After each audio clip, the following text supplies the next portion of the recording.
Today we're talking about the shop that builds Lamborghinis so fast that even the most die-hard Ferrari fans can appreciate them.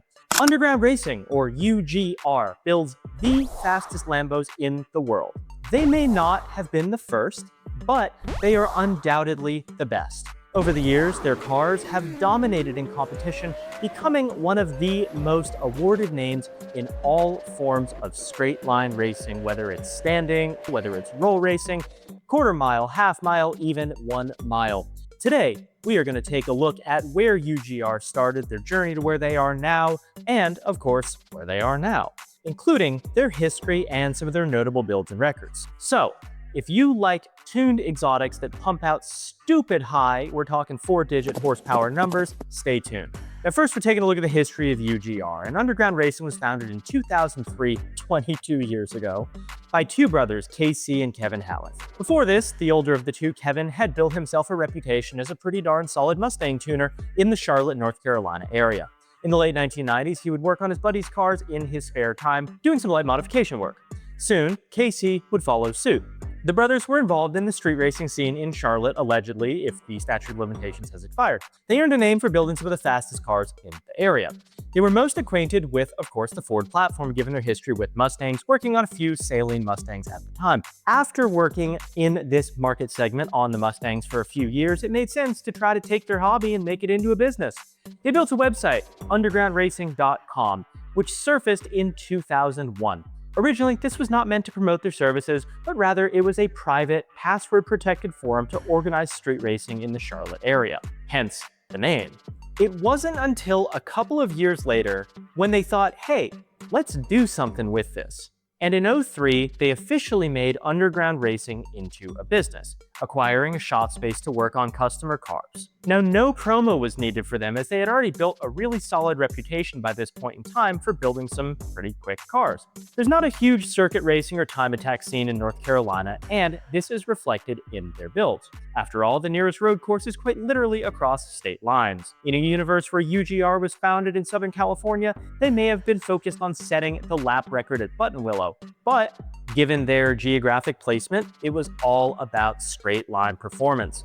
We're talking about quarter mile drag racing, we're talking about half mile, and we're even talking about alleged late night highway runs. If you enjoy drag racing and had some extra money to spend, the car to have at the time was a Dodge Viper.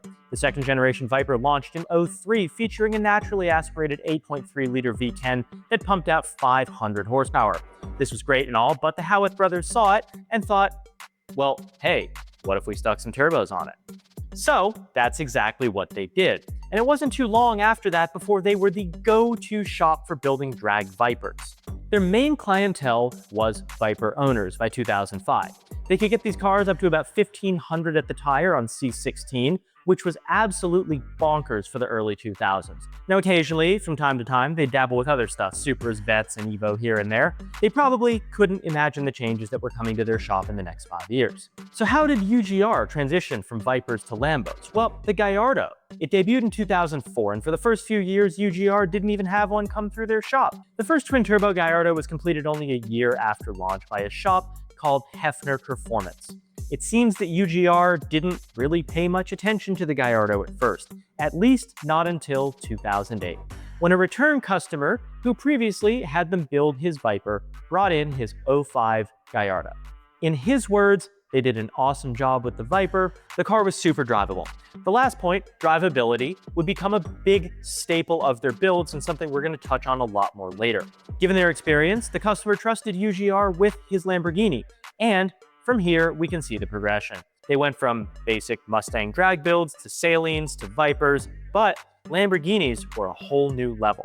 Not only are they more expensive, and when things break, you better believe you're paying for it, but they're mid-engine, they're all-wheel drive, they have better aerodynamics, and about the only thing it has in common with the Viper is that V10 engine layout. While we typically think of exotic mid-engine cars as road course weapons, they're also pretty darn good at going fast in a straight line. The Howeth brothers, of course, recognized this, and the build commenced. Only a few months later, they were dyno tuning their first turbo Lamborghini.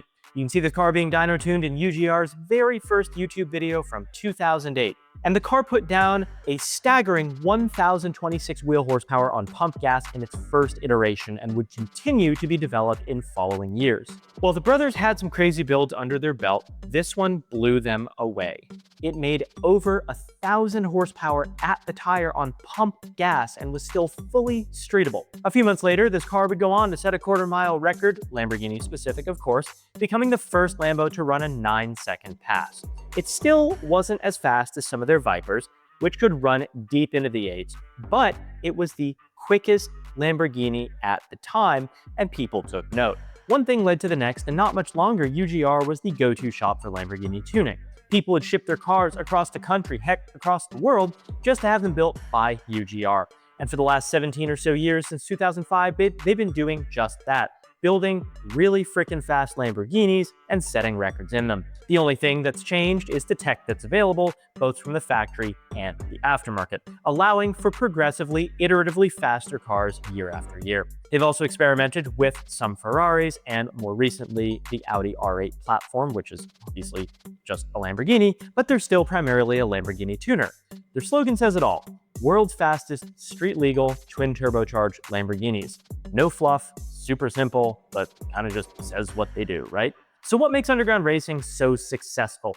Well, currently, UGR is a pretty small shop. They've got about 20-some employees, and in the early days, it was just the brothers.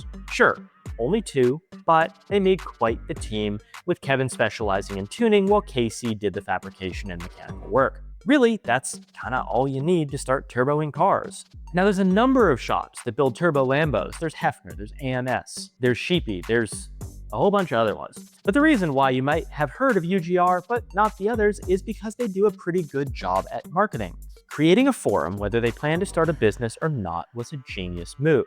Not only did their site have a forum, they also had a videos section in the pre-YouTube days. Yes, kids watching this, there were videos online before YouTube. And as soon as YouTube took off, they were uploading videos there too. This was well before the days of automotive vlogging or YouTube content for cars, so their videos had a lot more substance than just installing 2 parts and making a 25-minute video for ad revenue out of it. Their content really features dyno runs, events, records, and a notable video of theirs is one of their Gallardos gapping a Bugatti Veyron, the $1 million+ hypercar.